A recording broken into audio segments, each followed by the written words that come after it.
नमस्कार मंडळी, मराठी पत्रकार जयदीप या युट्यूब चॅनलमध्ये आपलं स्वागत आहे. मंडळी, काही वेळापूर्वीच मराठा समाजाचे मनोज जरांगे पाटील यांनी आरक्षणासंदर्भात अंतरवली सराटी येथून पत्रकार परिषद घेतली आणि सरकारला काही सूचना केलेल्या आहेत. त्यांनी त्यांच्या मागण्या काय आहेत या पत्रकार परिषदेतून सरकारला सांगितलेलं आहे. त्याच्यामधील काही महत्त्वाचे मुद्दे आहेत, त्याच्यावरती आपण आज व्हिडिओ बनवत आहोत. तर मंडळी, मराठा समाजाचे जे मनोज जरांगे पाटील आहेत त्यांनी प्रामुख्याने 6-7 मागण्या ह्या सरकारकडे केलेल्या आहेत आणि त्यांनी विशेषतः सांगितलेलं देखील आहे की गेली 4 महिन्यापासून मी मराठा समाजाच्या वतीने आरक्षणासंदर्भात सातत्याने प्रश्न मांडत आहे, पण सरकारकडून काही त्याच्यावरती विचार विनिमय होत नाही. तर मराठा समाजाच्या काय मागण्या आहेत आणि मनोज जरांगे पाटलांचं काय म्हणणं आहे याच्यावरती त्यांनी आज पत्रकार परिषद घेतली.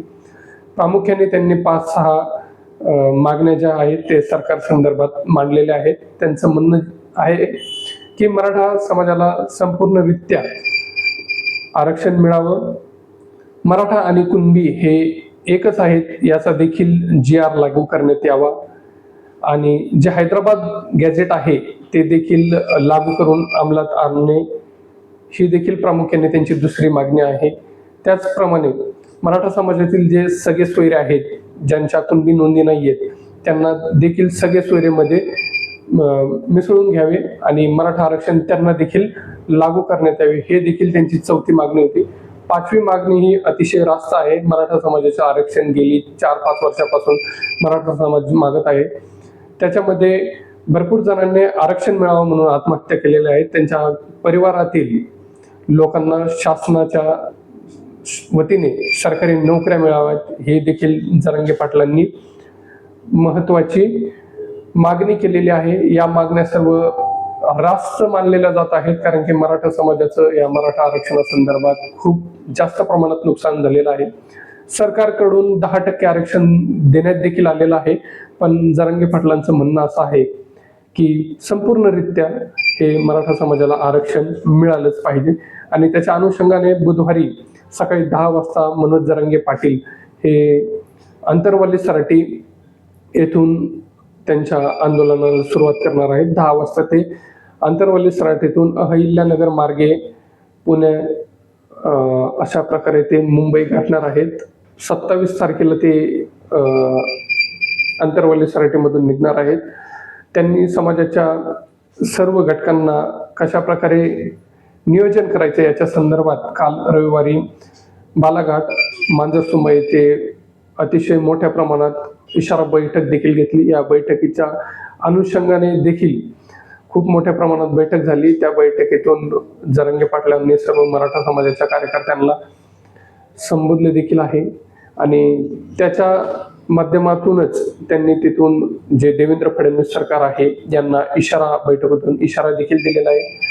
तुमच्याकडे 2-3 दिवस आहेत, मागण्या मान्य करा, अन्यथा आम्ही मुंबई जाम करून टाकू, अशा पद्धतीचं त्यांनी तिकडून स्टेटमेंट देखील दिलेलं आहे. आणि मराठा समाज देखील अत्यंत प्रचंड रोषामध्ये आहे. कसल्याही परिस्थितीत आता आपल्याला आरक्षण मिळवायचंच आहे असं देखील त्यांचं म्हणणं आहे.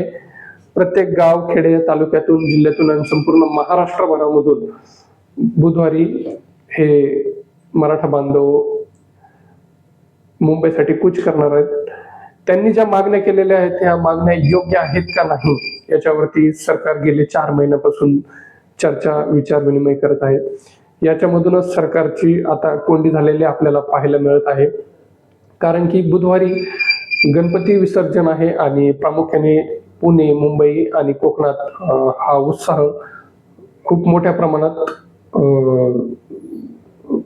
होत असतो आणि त्याच्याच अनुषंगाने मराठवाड्यातून, महाराष्ट्रातून, संपूर्ण महाराष्ट्रामधून मराठा आंदोलक हे जर मुंबईला जाणार असतील तर मुंबईची काय परिस्थिती होईल हा देखील खूप मोठा प्रश्न सरकारसमोर पडलेला आहे.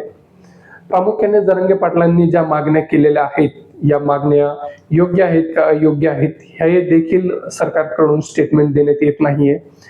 गेली 3 महिने याच्यावरती सरकारकडून कुठल्याच प्रकारे विचार विनिमय झालेला नाही. जरांगे पाटलांना कुठल्याही बैठकीला बोलवलेलं नाही.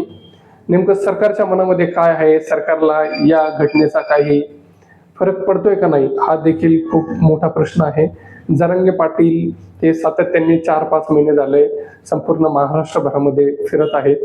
त्याच्या अनुषंगाने त्यांनी पूर्ण तयारी जे महाराष्ट्रभरातून केलेली आहे, त्यांना आरक्षण मिळावं यासाठी आणि त्यांचा समाज आरक्षणासाठी काय एवढा त्रास भोगतोय हे सरकारला दाखवून देण्यासाठी त्यांचं प्रयत्न हे अतिशय योग्य प्रमाणे चालू आहेत. पण ओबीसी समाजामध्ये आणि ओबीसी आरक्षणामध्ये मराठा समाजाला मिसळून घेतलं पाहिजे का नाही, याच्यासाठी देखील सरकार काही ना काही विचार करत असेल, पण सरकारकडून कुठल्याही प्रकारचं उत्तर हे जरांगे पाटलांना मिळत नाही. त्याच्यामध्येच ओबीसी नेते लक्ष्मण हाकेंनी देखील आता भेटी दौरा चालू केलेला आहे आणि त्यांनी थेट मनोज जरांगे पाटलांना देखील काही आक्षेपार्ह विधानं केलेले आहेत की मुंबई तुमच्या बापाची आहे का, तुम्हाला मुंबईमध्ये जायचं काय अधिकार आहे. मुंबईमध्ये अगोदरच ट्रॅफिक जॅम आणि लोकसंख्येच्या एवढ्या समस्या असताना मनोज जरांगे पाटील हे संविधानिक पातळीवरती विचार करून मुंबईमध्ये जात नाहीत, सरकारला अडवण्यासाठी मुंबईमध्ये जात आहेत, हे देखील त्यांचं म्हणणं आहे. पण सगळ्यात महत्वाचं असं आहे की मनोज जरांगे पाटील हे आरक्षणासाठी लढत आहेत. गेली 4-5 वर्ष झाले लढत असताना आतापर्यंत 10% हे मराठा समाजाला आरक्षण देण्यात आलेलं आहे सरकारकडून. पण त्याच्या व्यतिरिक्त कुठलाही अधिकृत स्टेटमेंट देण्यात येत का नाही सरकारकडून की आम्ही मराठा समाजाला आरक्षण देऊ शकतो, देऊ शकत नाही, हा देखील खूप मोठा प्रश्न आहे. नेमकं मुख्यमंत्री देवेंद्र फडणवीस यांना काय म्हणायचंय, मराठा समाजाच्या विषयी त्यांच्या मनामध्ये राग आहे का आरक्षण द्यायचंच नाही, नेमका हा देखील खूप मोठा प्रश्न आहे. सातत्याने वर्षभरात पाहता आपण मनोज जरांगे पाटील यांना एकनाथ शिंदे आणि त्यांचे सहकारी मुख्यमंत्री देवेंद्र फडणवीस यांचे सहकारी सातत्याने भेटत असतात. मग ते मराठवाड्यामधील असतील किंवा संपूर्ण महाराष्ट्रामधील असतील, हे सातत्याने त्यांना भेटत असतात. आरक्षणाच्या संदर्भात भेटीगाठी ह्या देखील चालू आहेत.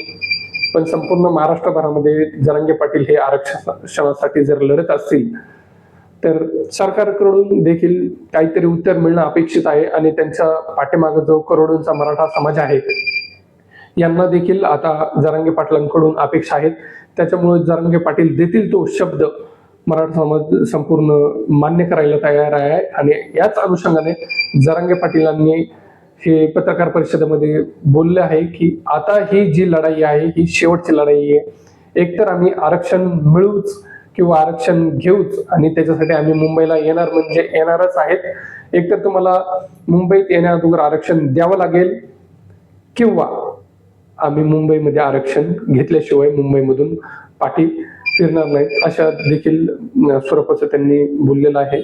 सातत्याने 3 महिन्यात कुठल्याही प्रकारचा सरकारकडून त्यांना निरोप येत नसल्याने जरांगे पाटील हे भावनिक देखील होत आहेत, आक्रमक देखील होत आहेत. जरांगे पाटील हे मुख्यमंत्री देवेंद्र फडणवीस यांना वैयक्तिकरित्या खूप जास्त प्रमाणात टीका देखील करतात. साहजिक आहे, आरक्षण मिळवण्यासाठी भरपूर मराठा सेवकांनी बलिदान दिलेलं आहे. पण सरकारकडून कुठलीही भूमिका ही स्पष्ट करण्यात येत नाही.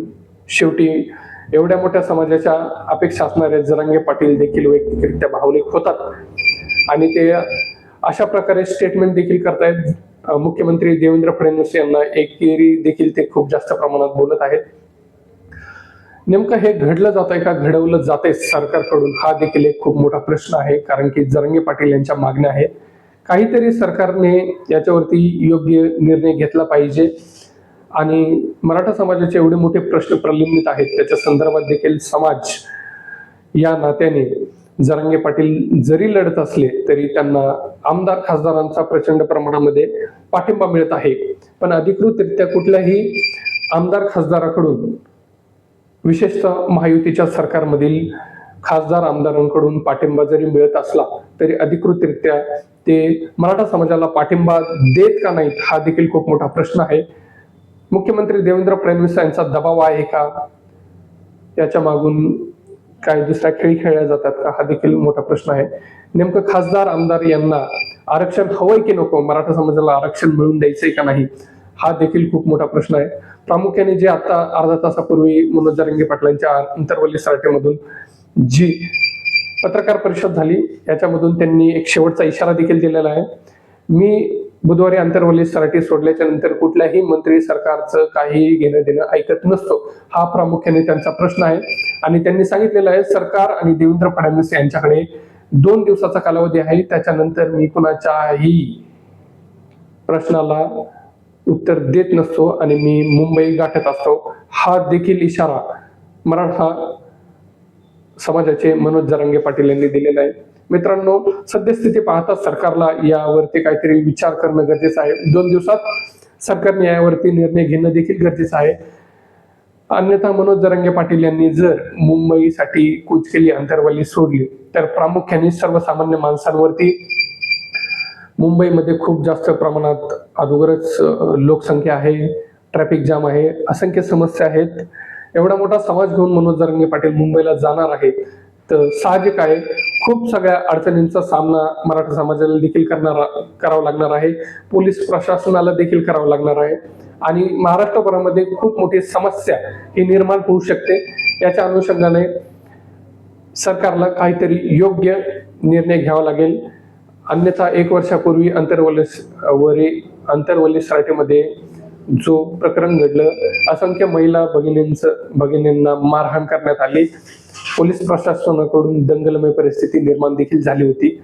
अशी परिस्थिती पुनश्च निर्माण होऊ नये यासाठी काहीतरी निर्णय 100% सरकारला घ्यावा लागेल आणि आपण या गोष्टीकडे लक्ष देऊनच आहोत. 2 दिवसांमध्ये मराठा समाजाच्या संबंधित काय होतंय ही गोष्ट मात्र खरी आहे की जसा जसा जरांगे पाटलांनी दिलेला अल्टिमेट जवळ आलेला आहे. गेली 2 दिवसापूर्वीच मुख्यमंत्री देवेंद्र फडणवीस यांच्या सरकारने शिंदे समिती निर्माण केली आणि ती बीड जिल्ह्यामध्ये पाठवली देखील. पण जरांगे पाटलांनी साफ बोललेलं आहे, आम्हाला याच्याशी काही घेणं देणं नाही.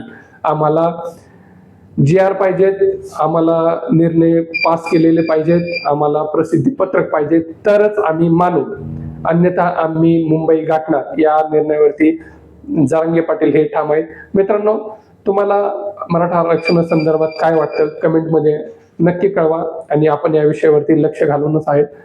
तुम्हाला हे विश्लेषण कसं वाटलं याच्या संदर्भात देखील आम्हाला कमेंट बॉक्समध्ये नक्की सांगा. ओबीसी प्रवर्गातून मराठा समाजाला आरक्षण दिलं पाहिजे का नाही हे देखील तुमचं मत कमेंटमध्ये नक्की व्यक्त करा. अशाच व्हिडिओसाठी मराठी पत्रकार जयदीप या YouTube चॅनलला सबस्क्राईब करा.